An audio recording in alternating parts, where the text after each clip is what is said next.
Hi, I'm Stephen John Drew from Better Podcasting, a proud member of the Gonna Geek Network. Just like the show you're listening to now, the opinions expressed are those of the individual hosts. Check out all the other geeky podcasts at GonnaGeekNetwork.com and get ready because geekiness begins in 3, 2, 1. Stand by for a brand new episode of All Things Good and Nerdy.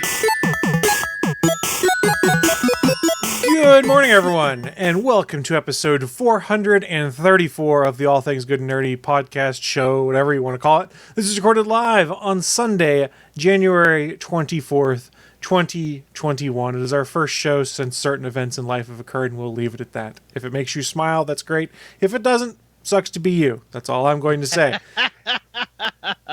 That was a political joke. Woo! And that's our one joke for the day in regards to that topic. I'm Chris. Joining me today, Mr. Anthony Bachmann. Welcome to the pod of Palooza Hufflepuffus. I like that. And normally this would be the time we'd go, and here's Mr. Nelson, not like the famous singer, but more like the famous internet podcast host troll. He's not famous yet, but we're not sure where Willie is right now. He's on Skype, but he's showing up as idle, so I'm assuming he's having technical issues, and presumably he will hop on at some point during this call, and when he hops on, we will switch over to the trio layout of things. But for now, you get stuck with the dual screens. He is currently throwing shit across his living room going, I'm out of cigarettes! Or he's urgently driving to the nearest gas station to get cigarettes. Yeah. Because he's having a Nick fit right now. And it made him angry. You won't like it when he's angry. Get out of my head, damn it. Damn it, I'll rush you to the joke. I will beat you there. I beat you to the joke that time, though, so suck it! I gotta shave more of this off. I gotta get more streamlined. I know. This has been growing out again underneath my mask at work, and it's weird because now it's like the whole centerpiece it's just a little bit of brown, and all of this is white. Yeah. So everything on the chin is white now. My problem was I was a place yesterday where I had to wear a mask for about 6 hours, and my beard is now crimped because of that because I didn't take a shower yet this morning. So I've got this weird beard crimp, and I was like, oh, that's strange. Yeah, that was happening too. Like when we went on our trip to Funko, like whenever I had to wear a mask inside the store because that was my beard was like out to here. I'd never let it grow that long, and so yeah, putting a mask over it and then it's just pushing down here. So you take the mask off and like all of this hair pushes down and then goes out. Yeah, like it was so weird. It was strange though. I don't even get a PS5 update since Willie's not here. That's true, but they've been available online. I'm gonna put dollars to donuts and say he hasn't bought one yet because he can't find one in the store, and he has cash in hand, motherfuckers, and he wants to buy one cash. Well, and more specifically, I'm pretty sure if he'd found one, he'd have sent us a picture with some kind of profanity involved. Yeah, something about like a PS5 fucking a sea shanty or something. Who knows? Yeah, got one, bitches, and then he'd turn it into a PS5 acquisition sea shanty. With a Reface app picture of himself singing a sea shanty. Probably. Willie still is a big fan of that.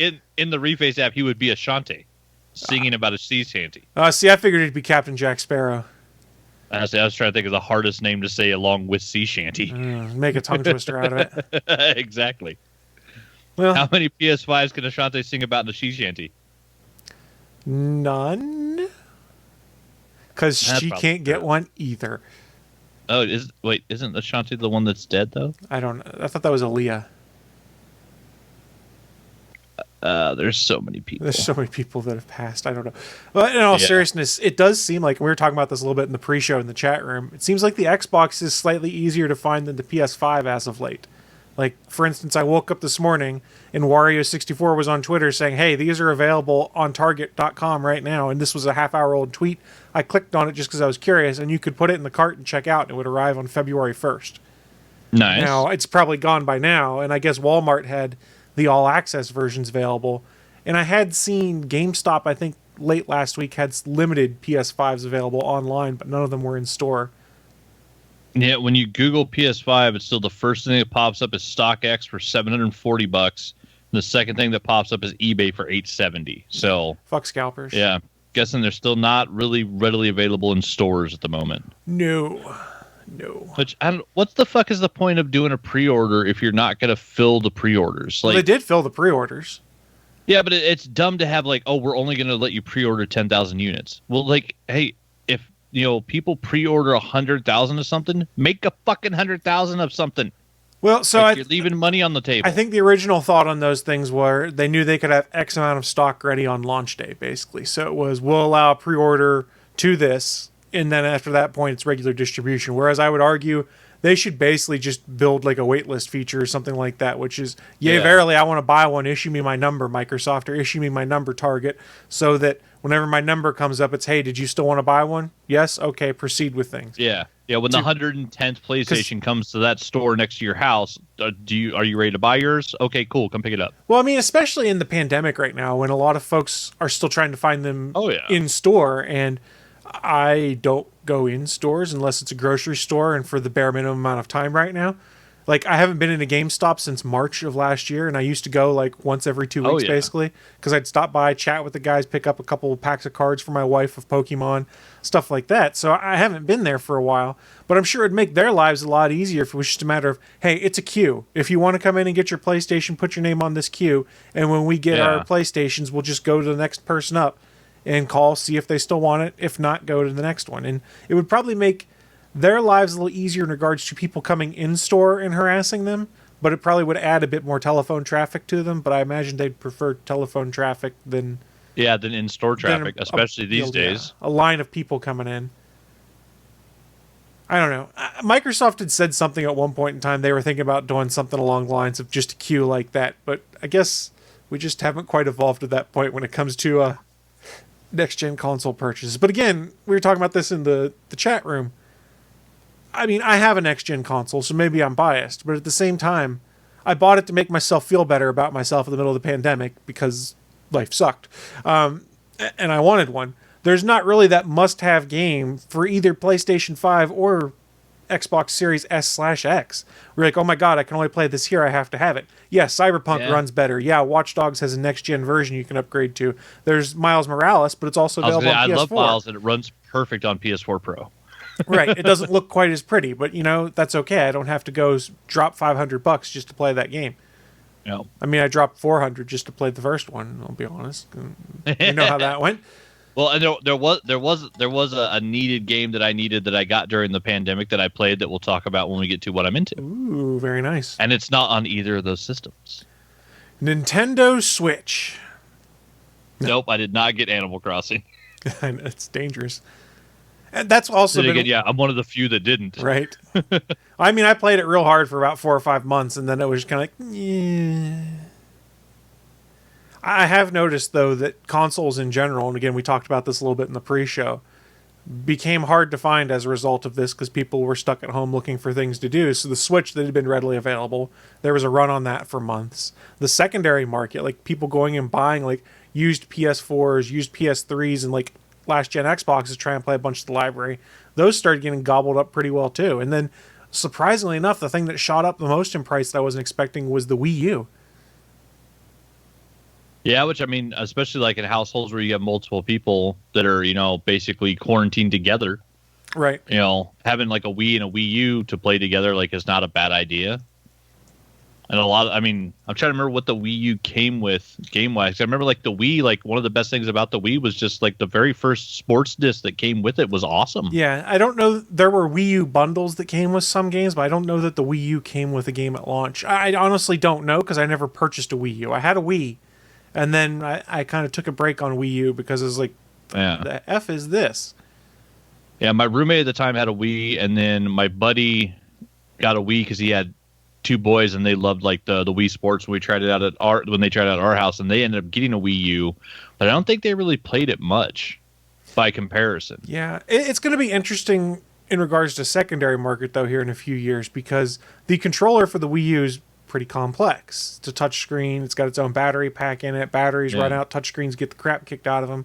So fast forward 3 or 4 years from now, when more and more of those touchscreen controllers are busted or the batteries don't hold a charge anymore, how useful is the Wii U as a console? Because yes, you can play backwards compatible games on it without that secondary gamepad, but a lot of those Wii U games were designed to work with the Wii U pad or whatever they called it. Yeah. That'll be interesting. I mean, you can buy replacement battery packs, but they're god-awful expensive. And the only reason I know this is because I was going down the YouTube rabbit hole and I was watching, I think it was the Spawn Wave channel, where he was talking about, I dropped $300 on a Wii U and here's why.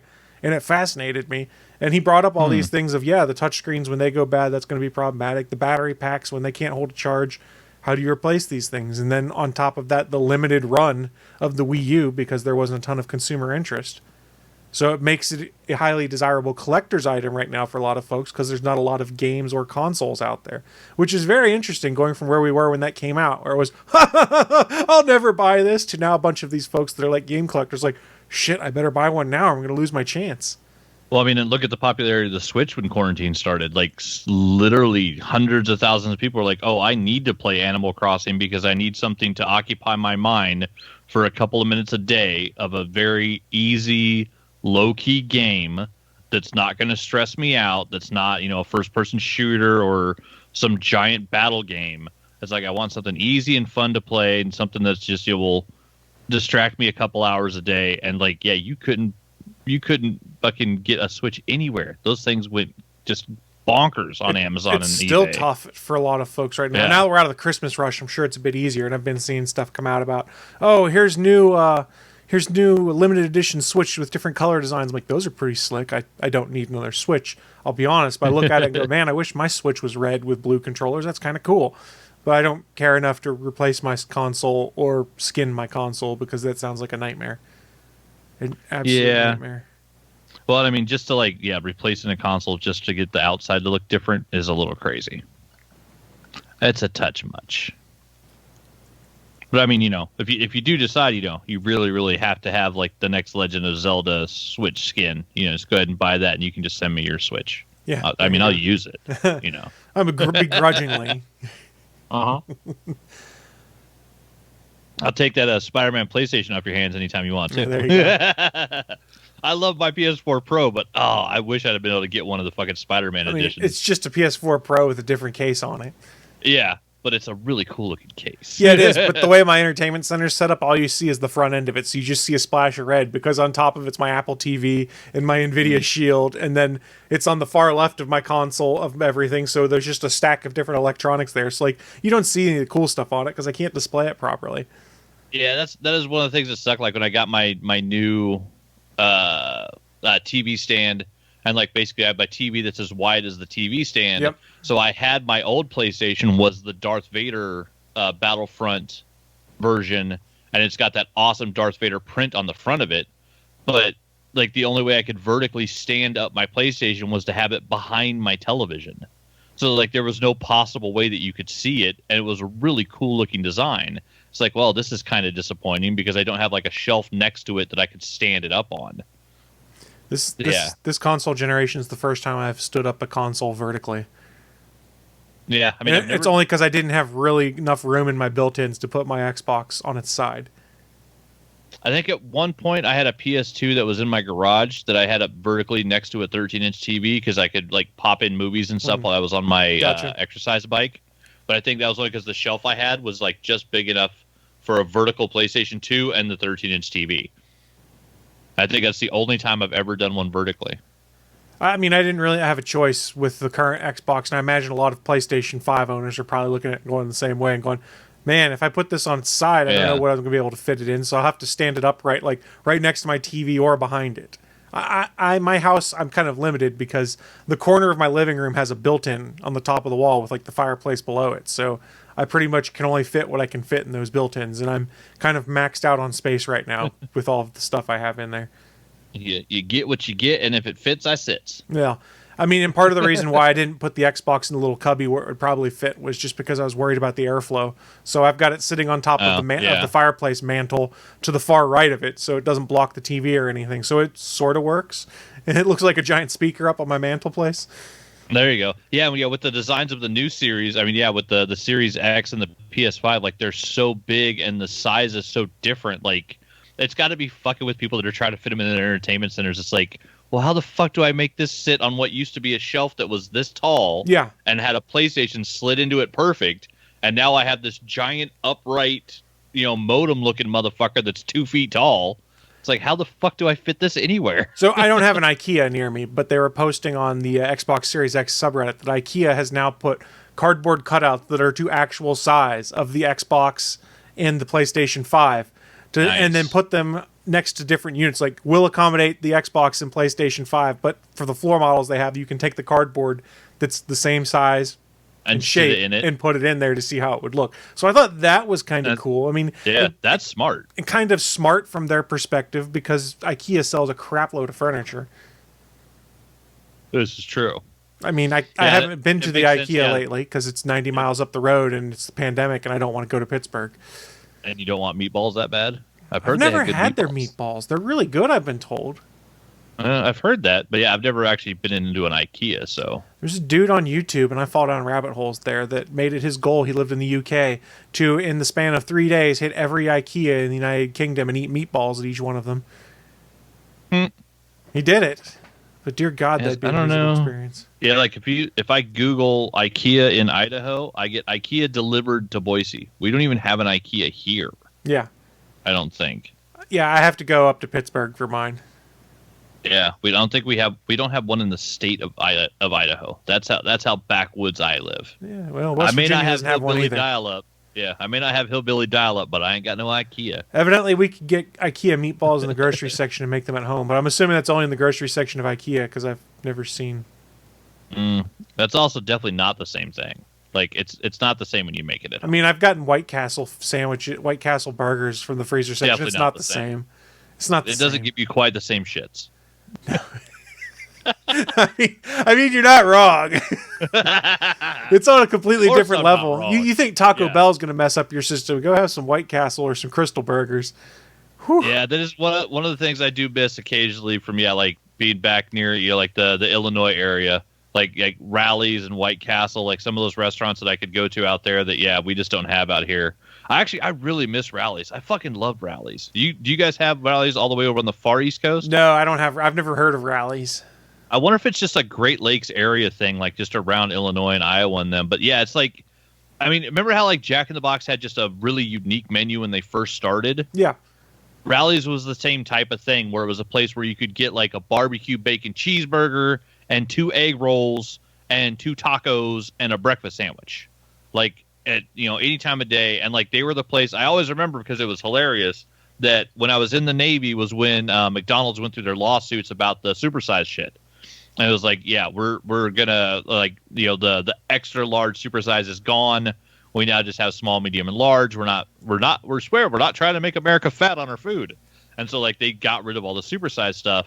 And then at the same time, Rally's was like, fuck you, and they doubled down. And they made the double extra large in soda and fries. And what it literally was a small popcorn bucket. So not the big one, not the big ass popcorn bucket, but the small popcorn buckets that were, could fit like, basically 2/3 of a gallon of soda. They just put lids on those, and you could either get it filled with like curly fries. So you got like 2.5 pounds of curly fries as a double extra large, or you got like 2/3 of a gallon of Dr. Pepper. And like, there was not a cup holder in the world that would hold a small popcorn bucket filled with soda. Yeah, I think I only ordered it once ever just to do it. But it was like, holy shit, they are not fucking around. That sounds awesome. No, the thing that I miss is when I lived in Oklahoma, we had both of these here, and I have not seen them very, very much past them because I haven't really lived in the Great Plains area since. But there was a place called Taco Bueno that was like dirt cheap Americanized Mexican food, but it was surprisingly good. And they had like one of the most annoying mascots ever, which was a hand with a face painted on it that wore a sombrero that was Senor Bueno. And it reminds me of the Jennifer Lopez Senor Bueno. South Park gag where it's Cartman's hand all the time. And then there was another place that I know is spread out past Oklahoma now, but it was a place called Brahms. That was like a burger and ice cream joint all in one. So you could go get a cheeseburger, and instead of getting a soda, you could get like a milkshake or a malt with it for like the same price, basically. So you get like a burger, milkshake, and fries. And it was so good. And they had all sorts of their own locally made, well, not locally, but self-created ice cream flavors. And I don't know how far they've spread yet, but I think I heard of the Brahms one because it was. I mean, it's basically like one of the only ones that's kind of a competition for Dairy Queen. Yeah, because it was ice cream and burgers. exactly.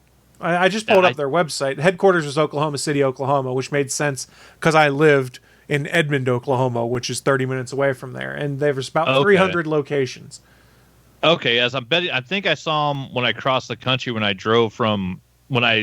transferred the military. I actually drove from Great Lakes down to Colorado, up to Idaho, and then up to Washington when I reported for duty. So, like, literally, I drove across basically like 80% of the country over like a 3-week period.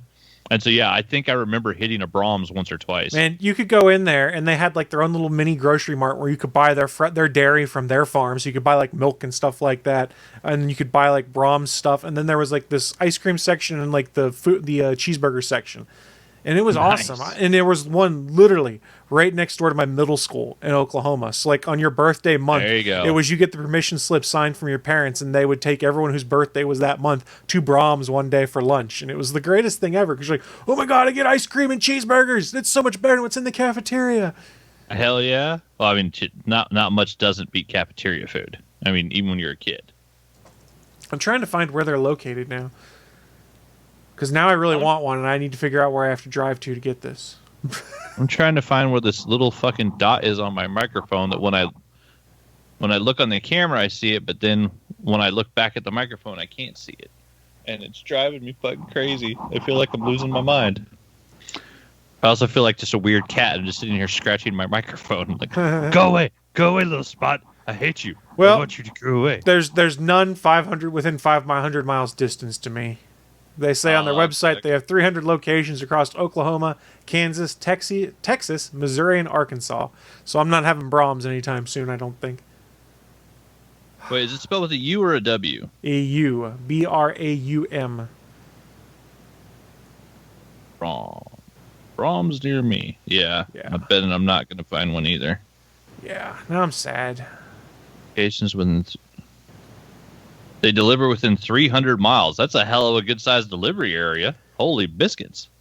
I still don't get any. Oh, yeah, because it's got the fake Baskin-Robbins logo. Yeah. Because it's the B. So, yeah, it's like, Let's see. Yeah, because, there's like 37 of them clustered around Oklahoma City. Yeah, I'm guessing. Well, I mean, they're based out of Oklahoma, so that makes total sense there. And that's why they were everywhere when I lived in Oklahoma, because I always remember it was like, default go-to was go to Brahms because you got good bang for the buck, and I would get a chocolate malt or vanilla malt as my drink with food. And goddamn, I could go for a malt right now. Oh, man, I haven't had a malt in years. There is not one within 200 miles of Boise, Idaho. So... neither of us will be having Brahms today, sadly. That's okay. Neither's Willie, because he's even further away. That's true. Well, we'll just have to go to Dairy Queen and get a Blizzard. Cookie dough Blizzard, baby! I guess I could go. There's one by the grocery store. We'll see. Maybe I'll get ice cream today. Probably not, because I'm lazy. I still got ice cream in the freezer I got to finish eating. My parents gave it to me. Yeah. I have a pint and a half of Ben & Jerry's fish food still in the freezer that I have stretched out over 2 weeks so far. I've only had half a pint. So I've been pretty good. Nice. That's not bad. Fish food's so damn good, man.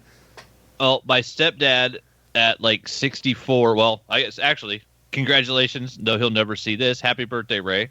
Because I think he's 65 today.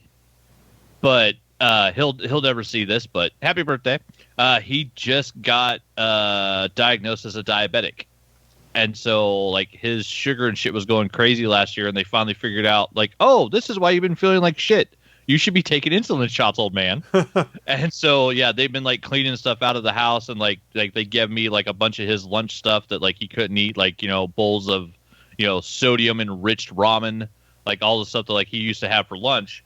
And then the last time I was there, they're like, wait, do you got any room in your freezer for ice cream? And I'm like, yeah, I got a little room. They're like, here, take all the Blue Bunny because Ray can't eat this shit no more. Yeah, so I got two cartons of vanilla, one of Rocky Road, and another of the Chocolate Cherries Jubilee. So yeah, I've like been slowly going through those. It's like, well, like I finally weighed myself. I lost 10 pounds in like the first month and a half I worked this job. Nice. So like I've lost some weight fucking moving these boxes, which is awesome. But then it's like, well, now I'm sitting at home eating ice cream, but also like if I'm so physically tired from work coming home that I can basically not do anything but sit and watch TV and eat, I think I've burned enough calories that I can have me some fucking ice cream. Yeah, no joke, man. You've earned it. Yeah. Yeah, it's been crazy. Yeah, I'm down. Yeah, I weighed, I had my annual physical like 2 weeks before I started that job, and I weighed into the VA at 245. And the other, was it last Saturday before we headed out to my parents' house and I went to pick up the girlfriend at her house, I stopped and hopped on her scale and I was 235. Nice. So it's like, yep, I've lost a solid 10 pounds. Because I also know I've built some muscle, but it's like I've lost 10 pounds of weight even with, so I probably lost 15 pounds of fat and put 5 pounds of muscle back on. You can't beat that, though. Yeah. So yeah, so I earned my ice cream. God damn it! I do love ice cream. That's my problem. It's one of the best things ever. I mean, basically, it's ice cream and pizza. Like whenever it's the question of what's the one thing you could eat forever, those are always my two answers. Because there's so many different ways to eat ice cream, and there's so many different ways to eat pizza. Like if you ate pizza every day, you can still keep it interesting to where you're not going to just go insane. Like, I like fettuccine Alfredo, but I can't have fettuccine Alfredo every fucking day. I'd lose my mind. I could eat pizza every day. Because there's a bajillion different ways to have it. You could have stuffed crust, thin crust, regular crust, deep dish. Oh, I've had deep dish in Chicago. That shit's like a fucking lasagna That's pie. the best thing is deep dish in like, Chicago. It's some good shit. Yeah, it's funny because, like, I've never been one for the fight between like New York and Chicago because like it's not even the same. You're not arguing the same thing. It's like Italian versus Thai food. Yeah, it's barely even the same category. All right, so I'm going to say something. Then the haters can send me their hate mail to js@gonnageek.com. That's where all the hate mail goes. You're picking lasagna pie over thin. I'm not picking either of you? those. Detroit style's better than either of them. Which one's Detroit style? That's the one they cook in like a 9x12 baking pan, basically. And it's got a really thick crust, but because it's in a metal baking pan, it kind of crisps up the whole edge of the crust. So they put that in there with butter all along the edges so it'll crisp up right. Put your toppings on, and then the sauce on top of the toppings. Hot damn, it's good. So the sauce is on top of the and it's not a ton of sauce, but it's enough sauce that you get the saucy flavor. But man, Detroit style pizza, man, you get a really good crispy deep crust. But like the crust on your pizza and like the base of the pizza is about that thick. So it's almost like having breadstick pizza, for lack of a better term. But it's better than that would sound. I've driven through Detroit, but I don't think I've ever actually had Detroit-style pizza. We have a Detroit-style pizza place here that they had a location in the downtown.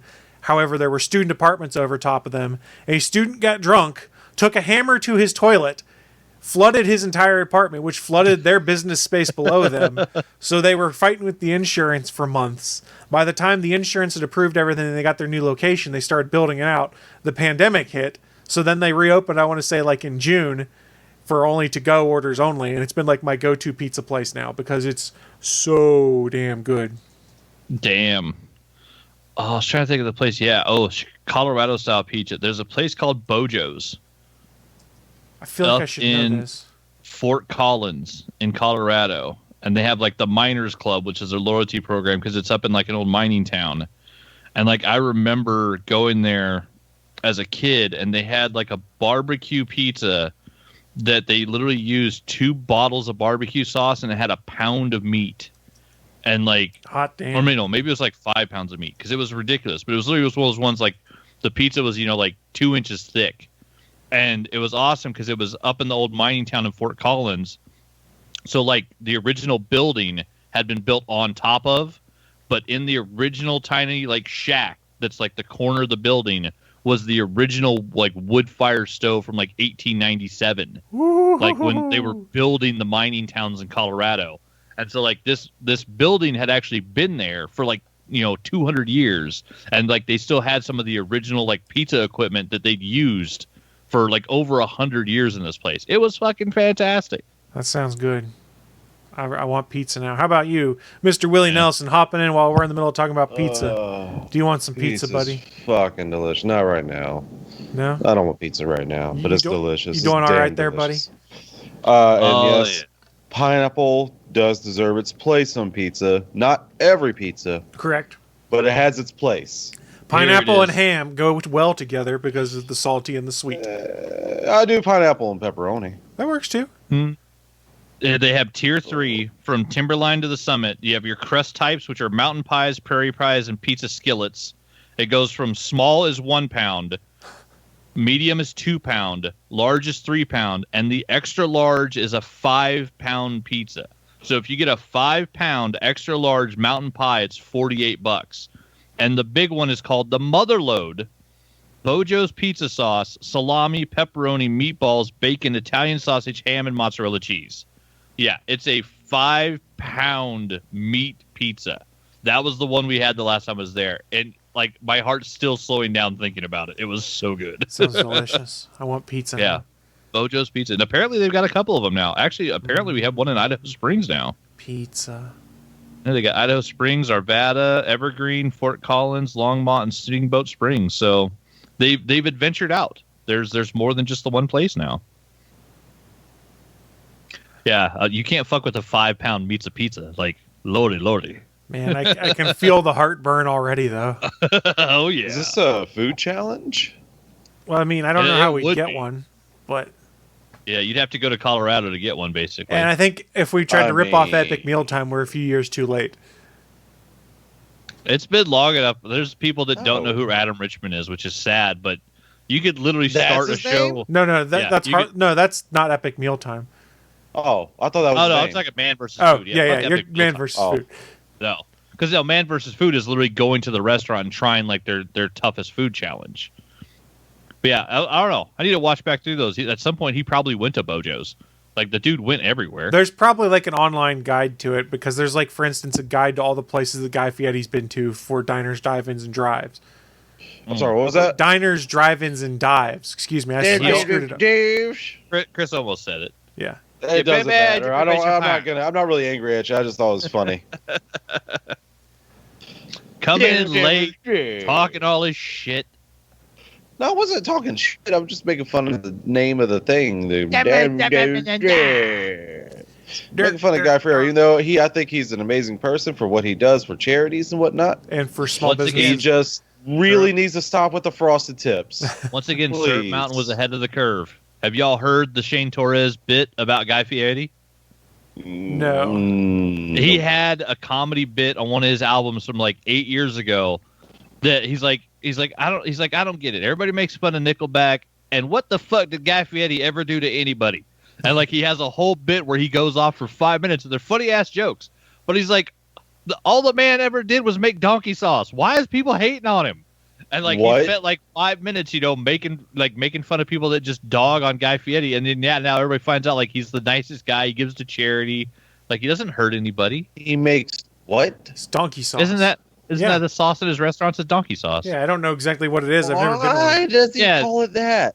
It's like his version of fry sauce or whatever the fuck it is. Oh, Yeah. fry sauce. Oh, yeah, if I could go for it. Yeah, it's the I don't sauce like the in the name, restaurant. But Yeah, I- he just. all right, yeah, so I haven't tried it. here's That's what how you get to Flavor Town is through donkey sauce. Here's what donkey sauce is according to the internets.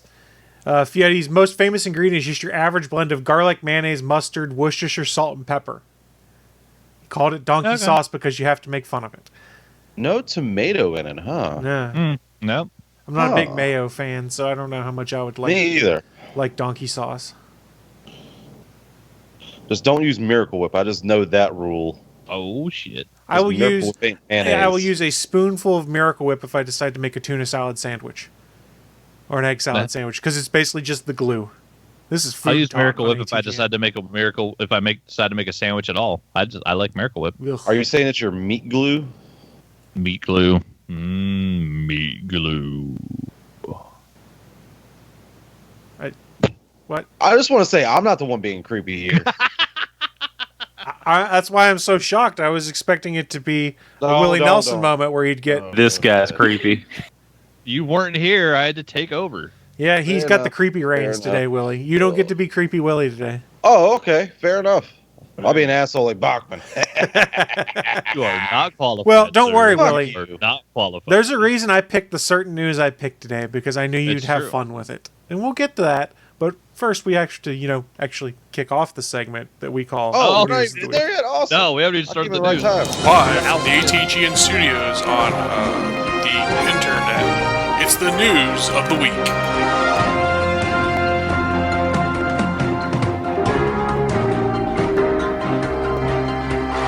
Welcome to the News of the Week. It's that part of the show where we run down what is in our minds some of the most interesting, geeky, and or nerdy news to have popped up here in the past week and share it with you guys who are watching live or listening/watching at a later date.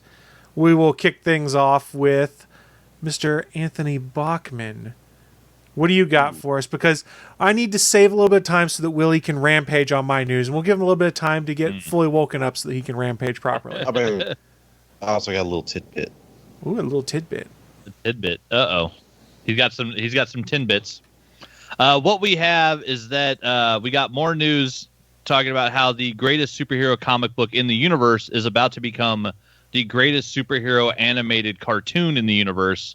With the announcement on Friday, they had Robert Kirkman on with the IGN guys to make some announcements about the Invincible animated show coming to Prime, and they got a new sneak peek where it was a longer sneak peek of part that was in the trailer. We actually got to see Mark Hamill's character voice online. We got to hear, Mark, who is Stephen Young from The Walking Dead, and J.K. Simmons as his dad, Omni-Man, having basically playing a little game of catch where they're up, like floating in the sky. And it's kind of cool because, like, you see his dad standing there, they're talking, blah, blah, blah.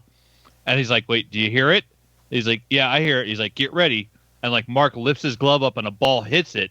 And you realize that his dad had thrown the ball the other direction around the planet because they're playing catch Superman style, where literally they're chucking a baseball and they're throwing it hard enough that it's circling the planet and then coming back around to where they're at, because that's the type of cool shit you do in Invincible.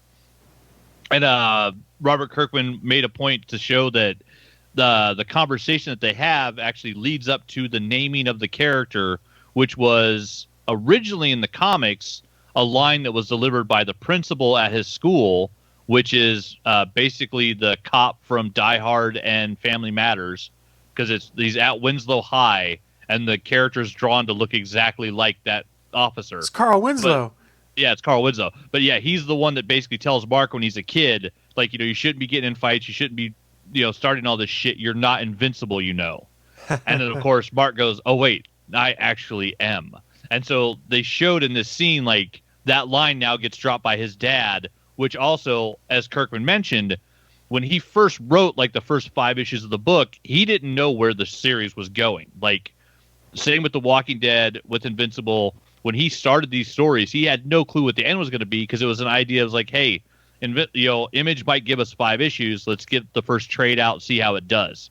And then after that, okay, it's doing well. We're going to move forward. Think of a long-term story. Where would you maybe want to end this? So when he wrote the first, couple of issues of Invincible, he had no clue all the crazy shit that he was going to make this character do over the next 15 years. But now going in and rewriting some of the dialogue for the cartoon, he gets to put some foreshadowing in the things that Omni-Man is telling Mark, that are saying some of the stuff that those that are fans of the comics will be like, oh yeah, you're going to go through some shit, kid. Like, you are going to go through the shit. And so being able to have his dad deliver some of these foreshadowed lines is really good. But yeah, they talked about that. They talked about the fact that Battle Beast is one of the greatest characters in the book. He's one of the coolest characters ever created in comics. And Robert Kirkman did in fact say that, yes, as he wrote Battle Beast, he always heard him in his head as Worf. Basically, Battle Beast is Worf fanfic. Okay. And so it's literally a character that came from a planet where he fought to be the best warrior on his planet and then left his planet to go find people worthy of fighting. Like, that's all this guy does. That's why he's fucking Battle Beast. And it's awesome because he's basically an anthropomorphic white lion. So it's this badass dude with these fucking, like, he's got braided hair, this huge lion mane, carries a big fucking sword, and yeah, just wicked awesome character. And then they got Michael Dorn to do the voice for the show. Nice. So Robert Kirkman's like, I never in my life thought, like, it was basically I'm writing fanfic for Worf, and now Worf is going to do the voice. But then, you know what it sounds like? What? The Ultimate Comics. Nick Fury. Yeah. That's what it sounds like. Yeah, kind of the same thing.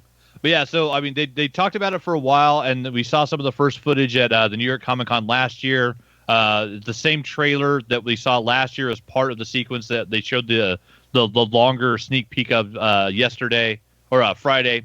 And then, yeah, that sequence actually ends with Mark running to the guy who makes their costume saying, "Hey, I got it." Because, like, he finally had an idea of what his costume is. And for those that don't know, his actual costume is basically a black bodysuit, blue shoulder pads, and then his headpiece and the stripe down his chest make up an eye. So he basically has a yellow eye on his costume, but it's done in a way to where it doesn't read like a letter unless you really look at it and realize, yeah, he's basically just the first letter of the word invincible. That's his costume.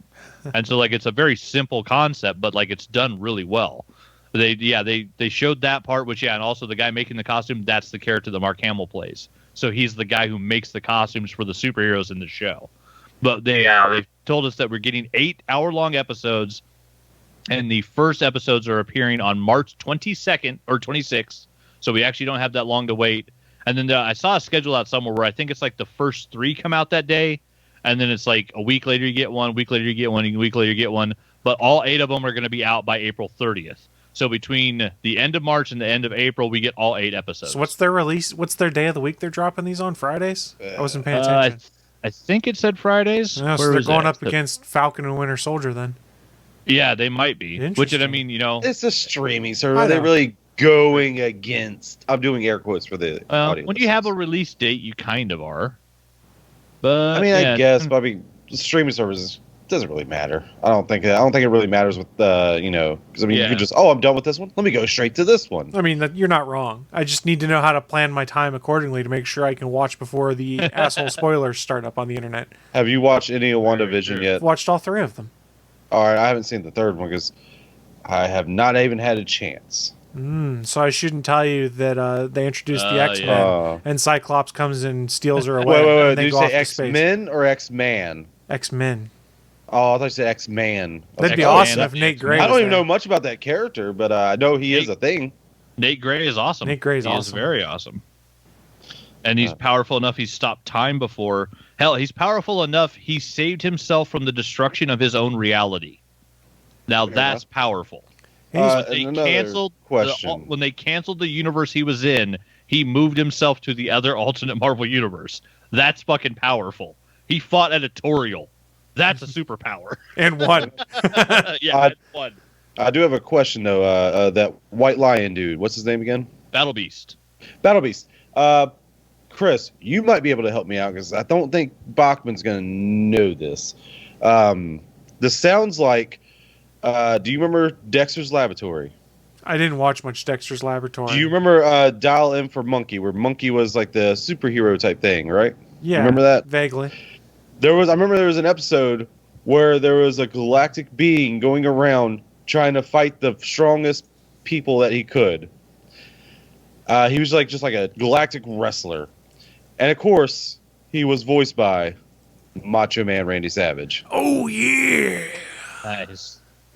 I do remember that, so that's what that just reminded me of. I love me some Macho Man. Dial M for Monkey. He's also Bonesaw in the first Spider-Man. Yep. I got At least you I'm pretty 3 minutes. Pretty sure 3 minutes Macho Man. later. Like, his memories in there, but I could be wrong.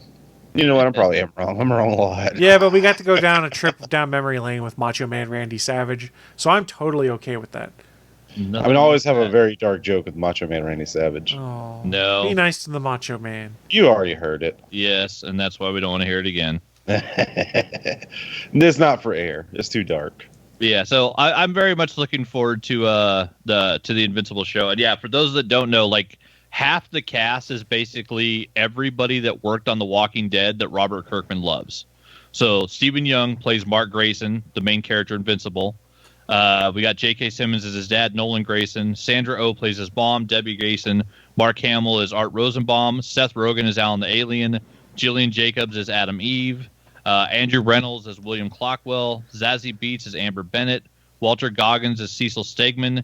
Walter Goggins? I like Walter Goggins. Walter Goggins. Fucking love Walter Goggins. Jason Mantzoukas as Rex Splode. Yes! Mantzoukas? Ralphie Bomb! Yeah, Ralphie Bombs will be in Invincible. Mae Whitman is Fight Master. Her? Chris Diamantopoulos is Oh, Doc no one else Seismic. got that one. And then, Carrie Payton is Black Samson. Zachary Quinto is Robot. Siler? Yeah, that's where I was going to. Kevin Michael Richardson is the Mulder Twins and Monster Girl. So he'll be all throughout the entire show. Laura Cohen is War Woman. So basically she's the version of Wonder Woman in this series. Chad Coleman is Martian Man. Michael Cudlitz is Red Rush. Ross Marquand is the Immortal. So yeah, like half the people that were in The Walking Dead are now voices on Invincible. Well, and Ross Marquand can do a bunch of cool voices too. Like we saw, he is the Red Skull now, for instance. Yeah. All right, so and then, I don't. Mahershala Ali is in the first episode as Titan, and then Michael Dorn as Battle Beast. Now you said a lot of people from Walking Dead. I didn't recognize her name because I don't really know it off the top of my head.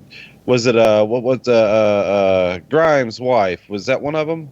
No. Sarah Wayne Callis wasn't on there. Sarah Wayne Callis is on there. Yeah. Did you know she's in Letterkenny? No. But she's in Letterkenny? She's Anita Dick. I didn't know that until I saw a picture. Like, what? Oh God, that is her. Yeah. She's got the bonnet on. Yeah. She's a Mennonite.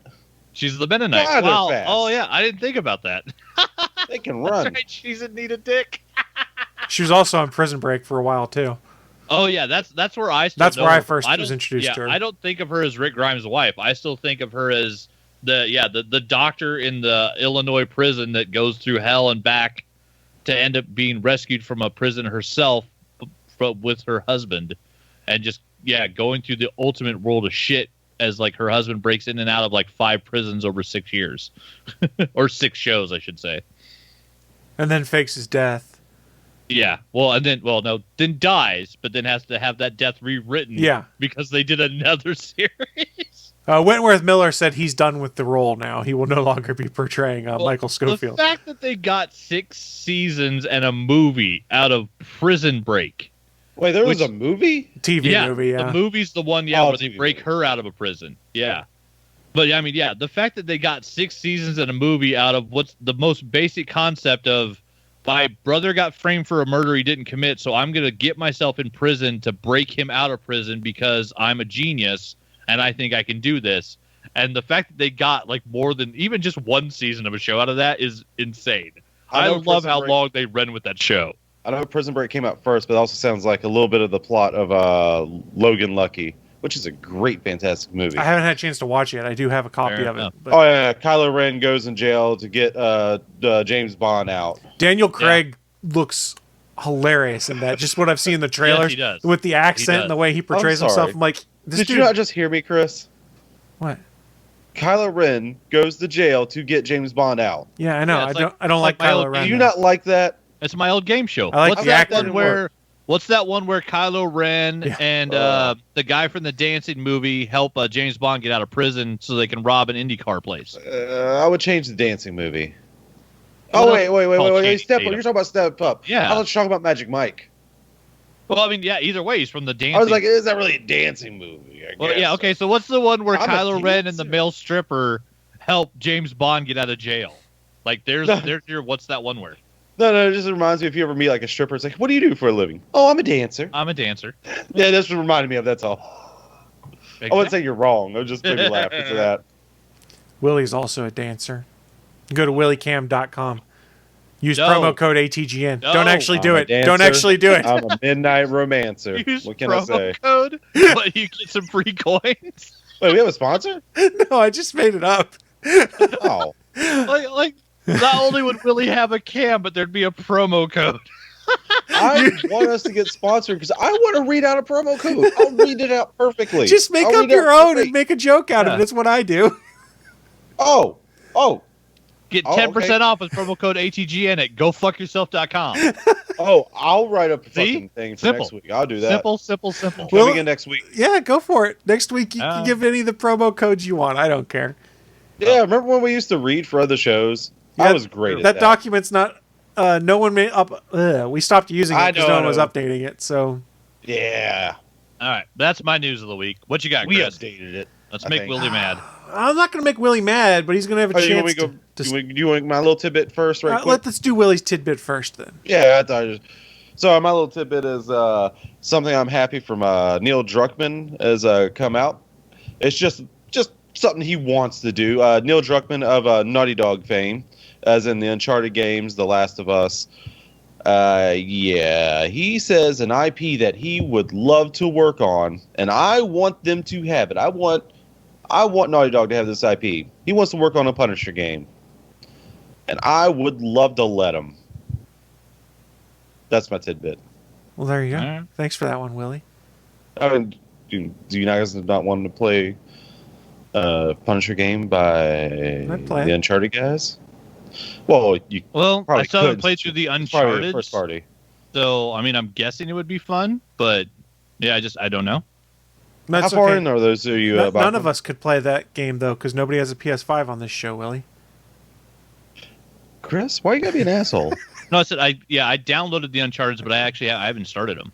Oh, okay, I thought you did start. I'm sorry. Yeah, no, yeah, because I got the collection when it was free. Oh, I but yeah. cannot wait for you to start them. Oh my god, I think you'll love the ever living hell out of them, Bachman. I think you will love them as much as I did. Well, maybe.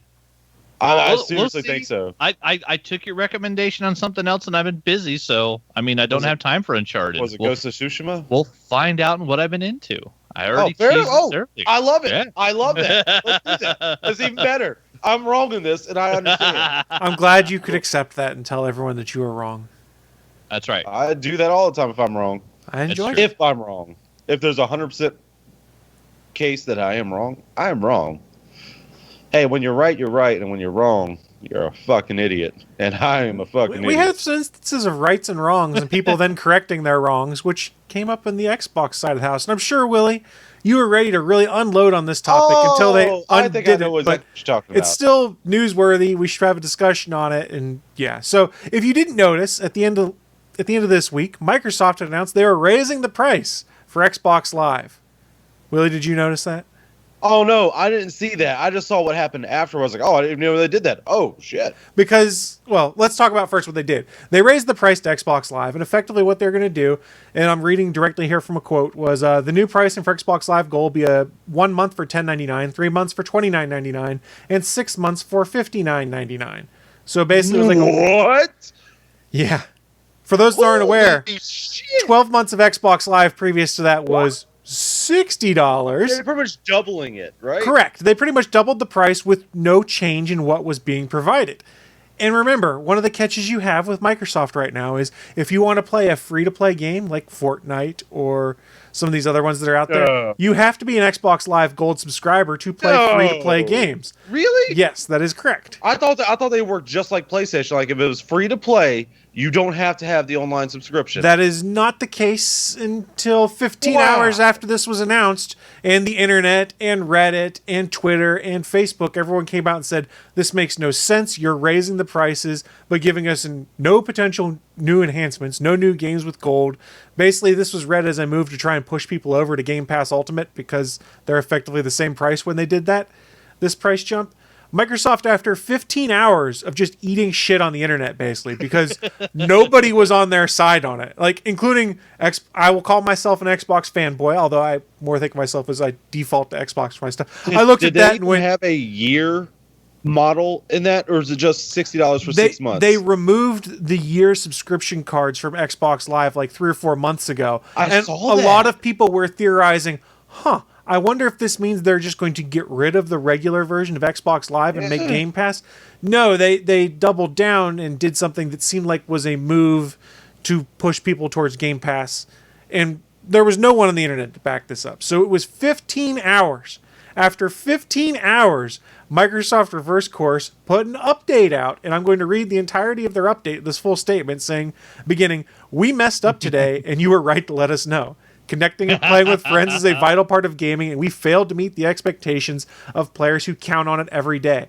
As a result, we have decided not to change Xbox Live Gold pricing." They continue, "We're turning this moment into an opportunity to bring Xbox Live more in line with how we see the player at the center of their experience. Free-to-play games will be truly free, and you will no longer need an Xbox Live Gold membership to play those games on Xbox. We are working hard to deliver this change as soon as possible in the next coming months." So they are going to update Xbox Live so you no longer have to be a Gold subscriber to play free-to-play games online. Wow. I just assumed that it worked the same way because I didn't have any. Well, remember, PlayStation did a while ago, but Xbox, as far as I know, you still had to have the live membership to I play didn't know like that. Apex And until, Dead by Daylight. until 2 or 3 years ago, I think you had to have a live membership to actually watch Netflix on your Xbox. Oh, wow. that's right. Yeah. That's fucking. And they removed that. Yeah, because it was part of the connecting to the internet. Yeah. That was part of the live membership. So, Fuck.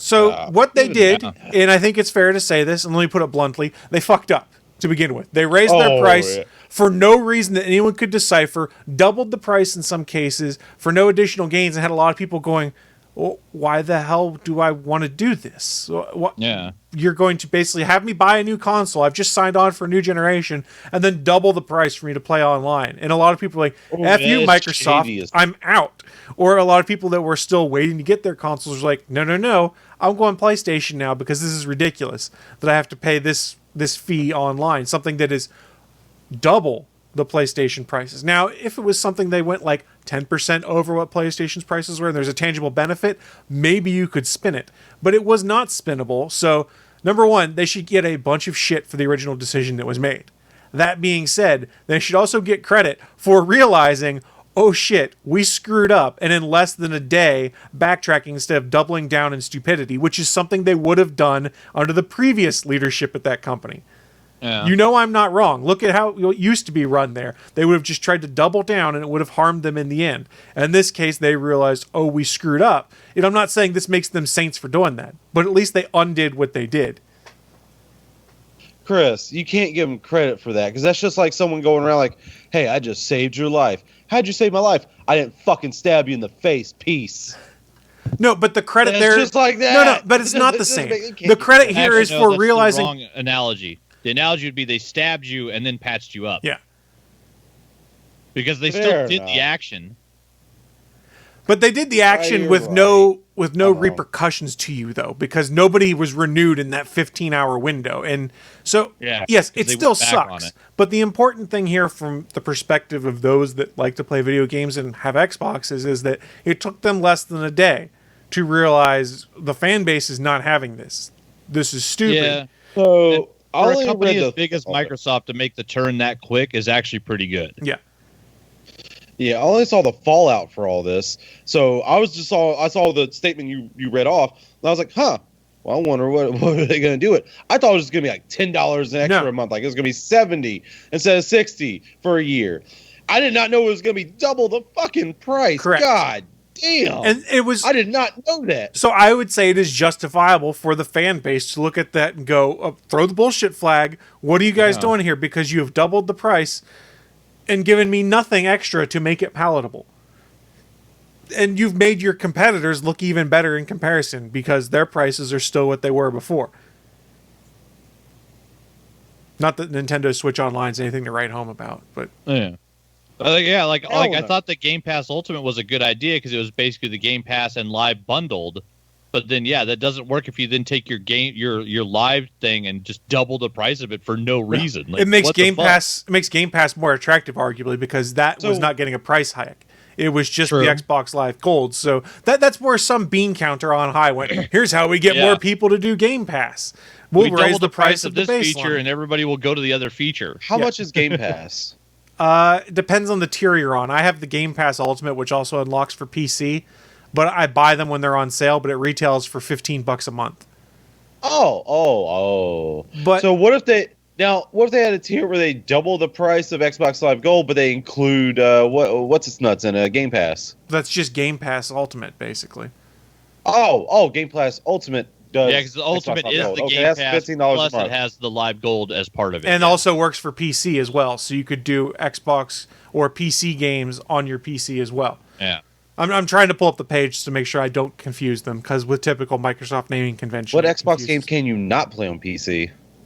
The like Jedi Fallen Order and stuff like that. Some stuff is first party only. Fallen Order. Which one's Fallen Order? That's the one that you that's like EA. from EA. With what? EA. Kestis. Oh, It's EA, so you'd have that to it play it come on. PC. You'd have to play it on Origin. It's not on PC. I didn't through know Game that. I would Pass, at assumed least. it was. Steam. Come on, Gabe. Gabe Newell. Come on. Gabe Newell. It's EA, so you'd have to play it on EA's thing. Oh yeah, don't they not have that anymore? Well, Isn't they it just moved done? Apex from there onto Steam, so I don't think Fallen Order has moved yet, but for a while, yeah, EA had, what was it, Origin, and you had to play all EA games on Origin if you played on PC. I did notice when I was going through the PlayStation Store, when I was looking through like the deals and discounts. Let me see what's on there.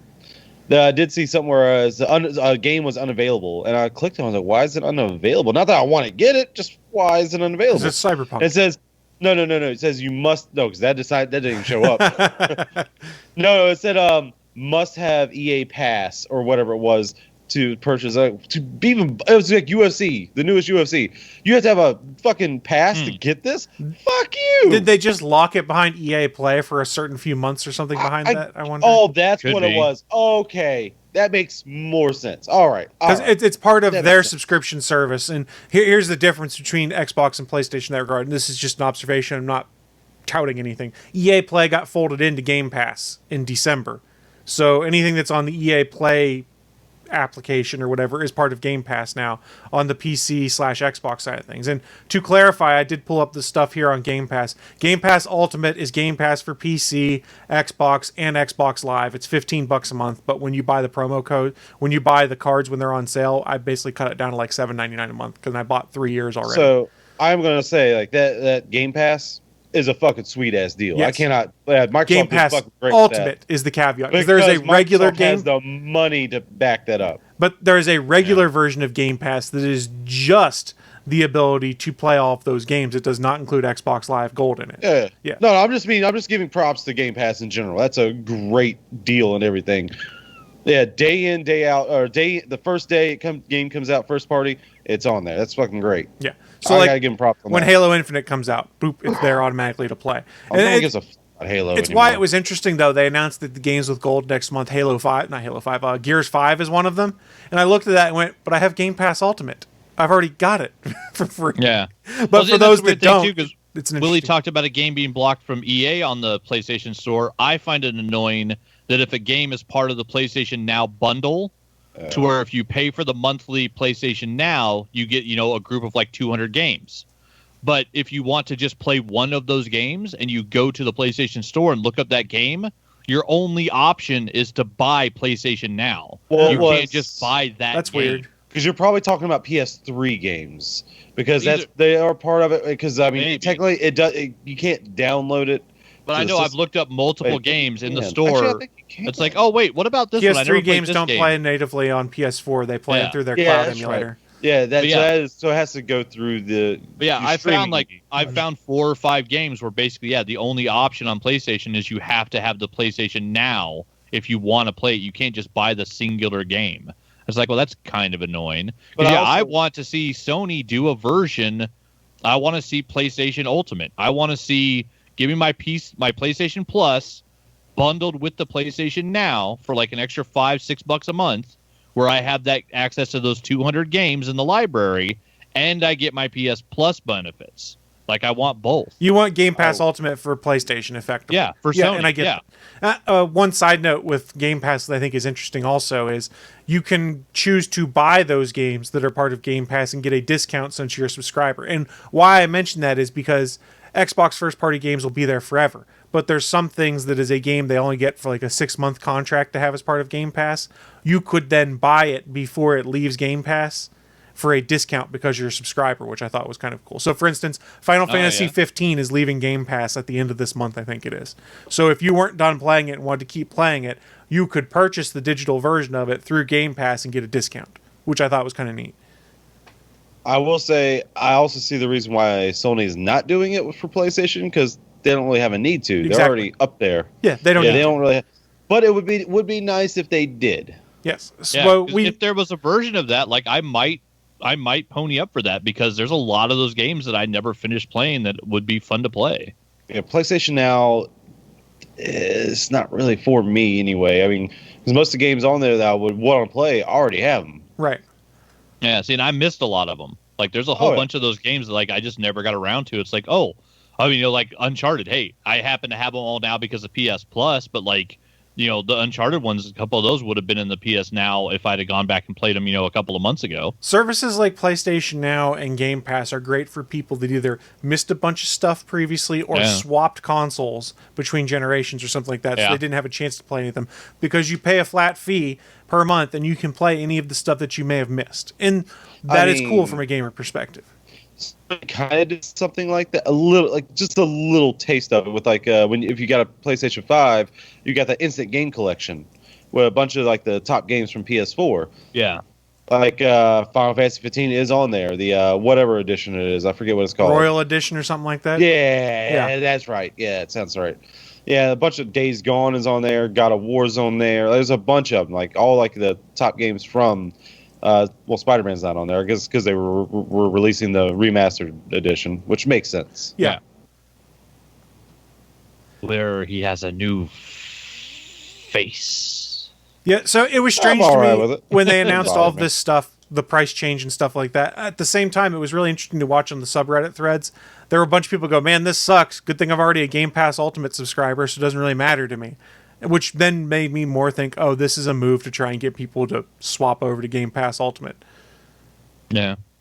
Well, I do like it every once in a while when the court of public opinion kind of kicks a corporation in the teeth and they actually listen. Honestly, the same thing happened to Marvel like 2 years ago. I don't know if you guys remember. I told you that Marvel had a digital code in every one of their books. Yep. So every book that I buy, I go to the website. I get points for going to the website every day. And I get digital points for redeeming comics, and then I get that comic inside either the Marvel app or the Comixology app, which it's just depending on which app you access it with, the same files there in your account. Because the Comixology actually built, the DC comic app and the Marvel comic app.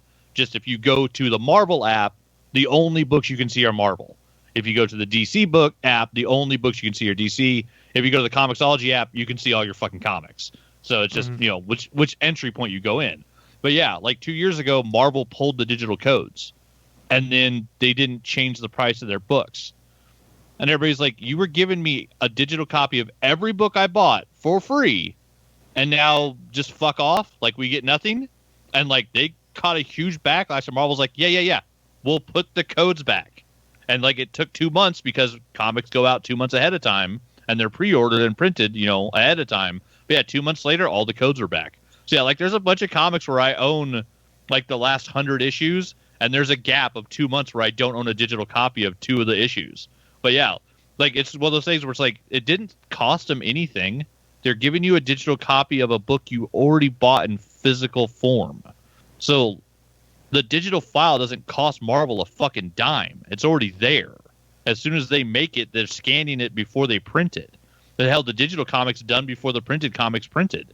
So yeah, it wasn't costing them anything, and then they took it away, and all the Marvel readers, like the actual subscribers, the people that get books every single month, were like, what the fuck? You're just taking something from us that costs you nothing? Eat a dick. And like, people were pissed. And they're like, no. Yeah, they're like, no, we'll put the codes back. And yeah, in 2 months, all the codes are back. All my Marvel comics right now have a free code in them. It's one of the things I think DC is fucking dumb. They still don't do it. That's because they drew the line at $2.99. yeah. I think all their books now are $4.99. Yeah. That lasted, I think, roughly 6 months. Yeah. Before they rebooted their universe again. Business Daddy didn't like that. Let's put it that way. To steal a phrase from John Oliver. He did not at all. Willie, it's from last week tonight. John Oliver refers to the AT&T company as Business Daddy. Don't ask how long. Don't ask how long Business Daddy is. He's been doing it since HBO and AT&T got merged. I think he's been talking about Business Daddy all the time. So as we jump off of this, I wanted to bring up. I just checked to see what was coming and leaving Game Pass this month. There's 9 games coming in, including the Yakuza remastered pack. So Yakuza 3 through 5 will all be part of that. 3, 4, 5. And why I also want to look at that is some of the stuff that's leaving, where I talked about those purchasing options. Like My Friend Pedro is a game I played on Switch and loved it. Like if you were playing it on your Xbox, you're like, oh my god, I really love this game. It left on the 15th, but on the 14th you could be like, let me buy a copy of this, and you would have gotten like a 10 or 20% off discount because you're a Game Pass subscriber, and then you could have had a digital license for it forever. So stuff like that. So you get a discount for the games that are on it. You get a discount for the games that are on it while you are a subscriber, while it is part of that. Because the thought is you buy it before it goes off. do the first party games stay on it, or do they leave as well? Microsoft has said their games will never leave Game Pass. Oh, okay. So anything that that's is nice. an That's Xbox good. Studios game is always there. But anything that's, say, a third-party thing that they licensed in, you could then purchase a copy of it before it leaves for a discount. And to Haru in the chat room, you said that probably worry about people sharing the codes. All the codes in the Marvel comics are actually one-time use only. And I think what they had a problem with was there was a lot of people that were actually going on their Twitter accounts, and every time they bought a Marvel comic, they would take a picture of the code, tweet it out, and whoever got it first. And so people were literally giving out free comics, but still that's not costing Marvel anything. And you got to think that once or twice that made somebody interested in going and reading a book after they read a free copy of it. Yeah, it's kind of like the same thing with those React channels. Like, do you not want the free publicity for those? Exactly. Right. I mean, sure, they hear it, but I mean, they're probably going to go out and listen to the damn song again that they're reacting to or something, or the movie they're reacting to or something. You know, they're going to go like, oh, I'm going to enjoy this whole thing like this person did. Anyone watching live right now, I put a link in there to the article I was referencing from Eurogamer about the games that are coming and going, plus like the list of current Game Pass games. It was longer You than I would. expected. Why not? Don't click it. It's actually a dick pic. Eurogamer.net is a safe place to go. You don't posted worry. my dick. I thought I sent that to you in private, Chris. You're not supposed to send it out to everyone else. New Jeez, phone, who Chris. dis? New phone, Willie's who dis? dick. New year, who dis? Willie's dick. I couldn't zoom I'm in not enough to answering the see it, phone, Willie. then. I'm sorry. Oh, you don't. Oh, But you don't know who it is to answer. Arch. You don't know who it is. Willie's dick gonna find a way to you, Bachmann. No, leave me out of it. I didn't post it. Wiggle. Oh, why is it so gross in here? Wiggle it just a little bit. Willie's dick. I hate my life right now. I really do. As you should. See, I'm always saying enough of it to not be copyright. Plus, whoever fucking remembers that song besides Willie. And Bachman probably does too. Probably some copyright holder of some Yeah, kind. yeah. I'm old enough. I mean, technically, I was like too young of a kid when it came out, but I mean, if it's catchy, it's catchy. It don't matter the decade it comes out in. It came out in the '60s. Hell, I got fucking the fucking Wanderer on my fucking playlist. That's from the fucking '50s. Yeah. No, good song is a good song. Yeah, it doesn't matter. It doesn't matter the Motherfucking genre either. Even though I don't like Tutti the Frutti genre, it doesn't matter the genre. Even if I don't really particularly like a genre like rap or country, I still like songs from those genres because if my brain likes it, my brain likes it. I fucking love Wrecking Ball by Miley Cyrus. I don't know why. Willie's all I about don't- that Old Town Road too. I've never actually heard That's actually that, a good but song. I might And yeah, actually like it. I Wrecking don't know. Ball's a good I haven't song. listened. Yeah, Party Wrecking in Ball. I don't know America. why my brain. Party in America by Miley Cyrus is a fucking Party in amazing the song. USA, Never man. heard Or Party any in the other USA, yeah. song besides her cover of Jolene, which is good amazingly too. Well, But I've never heard any other Miley Cyrus song. Yeah, she's got a couple of really, really good ones. I enjoyed it when they used Wrecking Ball on that lip sync battle show, and Anne Hathaway did it, and it was pretty good. Oh yeah, my favorite use of Wrecking Ball was in the greatest Christmas movie of all time. To me, The Night Before. I said to me, personal, Uh-huh. and that's my favorite Christmas movie of all time. Yeah, and when pretty much Joseph Gordon-Levitt comes up there and helps her and sings with her. Oh, that was great. That was a great moment. And don't forget, folks, if you're on the Twitters and you get that Tom Holland clip doing Umbrella on Lip Sync Battle It's your the timeline, best. you have to retweet. It's mandatory. It has to be retweeted. There is nothing better than Tom No. Holland. Yeah, you I mean, have I to do enjoyed it, but I'm not going You to. have to do it. It is Yeah, what the it's meme a- is you have to tweet It's to an reshare internet it. rule. Yeah, You it's a have- rule. Oh, If speaking you of see which- it, you have to share it Yeah. to- Chris, to show love to the internet. so just talk about Twitter. If this is public knowledge that you can speak out to, go for it. You put my name in something. I didn't get a chance to see it. What was that? I have to find it. It was a tale of someone screwing with a scalper. I said I assumed you would approve. Oh yeah, I see a bunch of those. I like that. Was it Scam the Scalper? That Reddit? Oh, I don't know. hilarious. The guy just posted some screenshots. Let me see if I can find it real quick before we move off of things. But let's transition into what I'm into, and that's our chance to share with you guys who are watching live or listening at a later date just what kind of geeky and or nerdy things we've been getting into, so that you might want to go check it out yourselves. Obviously, I sent Willie a tweet that'll be part of what I get into. But Willie, kick things off for us. What have you been getting into? So I've still been playing some Among Us. I might have made a name change because usually I'm Willie. Everyone knows Willie. And Willie's usually orange. That's the thing. But But recently, I've been changing my name, and I had been put on since a sailor hat, since the like little captain's hat is apparently under DLC that you have to buy, and I already had another hat that I think I bought from something. I had the pirate hat, so I'll put that on because I changed my name to Motorboater. Of course you I did. just go around, I just go up to random people going, blah, blah, blah, blah, blah, blah, blah, blah, blah. Of course. Hey, blah, blah, blah, blah, blah, blah, blah, blah. Oh, hey, bunny boy, come over here. Blah, blah, blah, blah, blah, blah, blah. It doesn't get any better with repetition, does it, Anthony? No, it doesn't. Hey, Bachmann, get over here. I rest my case. No. You motorboating son of a bitch. You old Yeah, sailor, you! I'm an old sailor. No, you're not. I'm the old sailor. Well, this is a figurative sense. I'm the only old sailor. Deal with it. Yeah, but I'm the better motorboater. What are you going to do? Debatable. Have a motorboat off? How would that even work? I don't know, but it'd be fun. I don't even want to continue down this because I was going to say some stuff that probably shouldn't be said Nope. on the cast. Nope. I'm just gonna say Yep, I'm so gonna go grab I'm my just going to girlfriend. not Willie's say. gonna grab the next random woman that walks by, and we're both gonna motorboat See, somebody. I and said I was see who going to does the best. stop. I put on the brakes. Well, no, you both would have to motorboat the same person so they could compare it No, accordingly. no, Not at the not same doing that. time. I didn't say this. No, No, not I'm doing just that thinking- at all. Take Nope. take the Didn't say motorboat that. out of it. I'm just thinking That's how that you dude. would... Hold That's on. that dude. Hold Say on. it. I'm trying to figure out how you'd make the contest fair so that the judging is done accurately. I mean, he's also Who right. says it needs but to be I didn't fair? say it.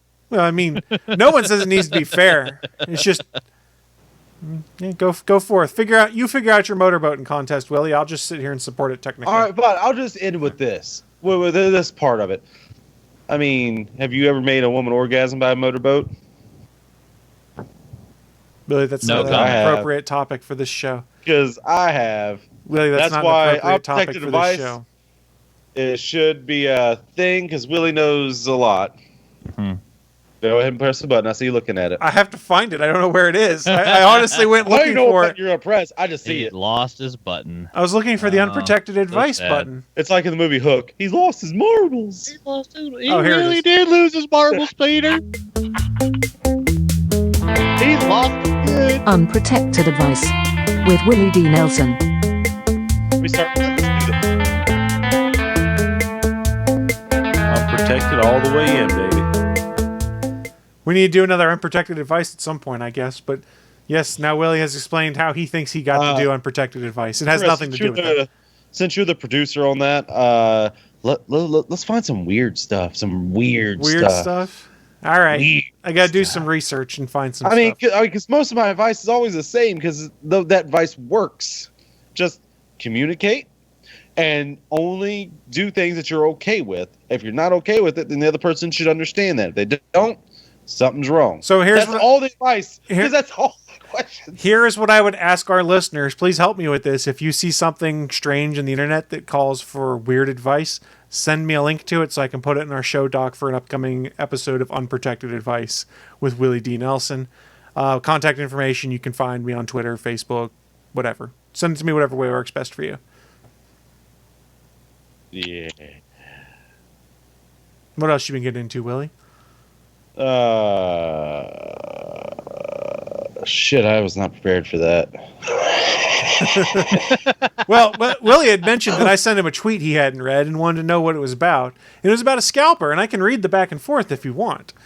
Oh, I am interested. And I just remembered something, too. All right, so we'll start out with the first person who is screwing with the scalper, saying, "Hi, is this available?" "Yes, it's available." "Great, I'm leaving work at 4:30 today, but I only have my bicycle. Would you be willing to meet me around?" And there's an address that's blacked out. "I can get cash before I leave." "Sure thing."